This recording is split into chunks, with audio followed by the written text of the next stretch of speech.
Well, today is December 1st, World AIDS Day. An estimated 34 million people have HIV/AIDS worldwide. 19 million of them don't even know that they have the virus, though. In the United States, an estimated 1.2 million people live with HIV. 1 out of 7 are unaware that they have the virus, asymptomatic, really. Here to talk with us more about how his organization continues the fight against HIV/AIDS is Nick Cucci. He's the executive director of LifeBeat, Music Fights HIV/AIDS, and Jeremiah Johnson. He is the HIV prevention research and policy coordinator at Treatment Action Group, and also an independent, their independent AIDS research and policy think tank. So thanks, gentlemen, for being here and talking about this issue. You know, this has been an issue for a long time. It's been the American consciousness, the public consciousness, and the worldwide consciousness for decades now. There's still a lot needs to be done, though. What is different today about how we treat, think about, and approach HIV/AIDS than, say, 20, 30 years ago? Well, for LifeBeat, we use music to get our message across, and we're all about prevention. We're all about America's young people. Our target is 13 to 29.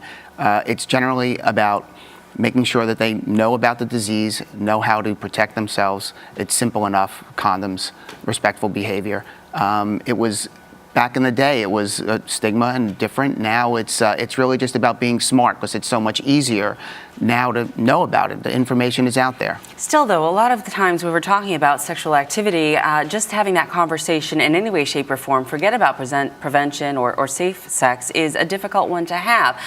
Jeremiah, talk to me a little bit about sort of some of the ways in which people can, in fact, have that conversation and get that off the ground so that some of these younger kids can be protected. Right. Well, you know, I think that one of the big problems with that is that we need to build safe spaces for people to talk about these things.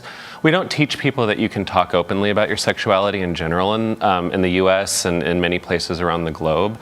Talk about your gender identity, talk about these things that are challenging for you. So, you know, we as a society, we need to work on building those safe spaces in schools and doctors' offices in particular, and in other locations, just to make sure that they learn how to have these conversations, because it's so complicated. Well, Nick, you were telling me a little earlier about this growing population of young people here in the United States. Tell me what that statistic is again, and why it's so important to have these conversations early on. Well, according to the CDC, there's 1,000 new infections every month in America between America's youth, ages 13 to 24.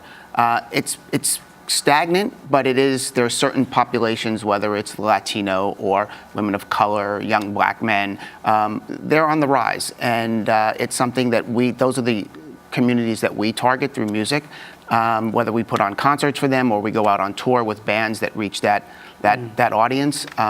That's an important thing for us to do, and we are at these concerts. We talk to the kids there. We do surveys. We talk to them about safe sex, condom use, etc. So it's important for these kids to know that, like Jeremiah said, a place to talk. They can talk to us. It's peer on peer, as opposed to them going to a doctor's office and maybe not feeling comfortable doing it. And Jeremiah, as someone who is living with HIV/AIDS, talk to me about how the stigma can be destigmatized, and what some of the ways that are helpful ways to do that. Absolutely. You know, it's very challenging. I think that it requires, for those of us who are HIV positive and in a position that we can talk openly about it, to talk openly about it and show that we're living and we're thriving, and that this is a manageable disease if you're able to get to a doctor and get treatment. And we need to, you know, do a better job of talking about the research and what's come out these days to reduce the fear. Pre-exposure prophylaxis, it's a pill that you can take once a day that greatly reduces your risk of getting HIV. Treatment as prevention for people who are HIV positive, it makes it almost impossible for them to pass on the virus. The more we can reduce that fear, increase knowledge for people, the less stigma we'll have.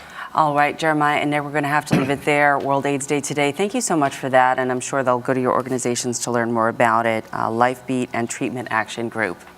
Thank you.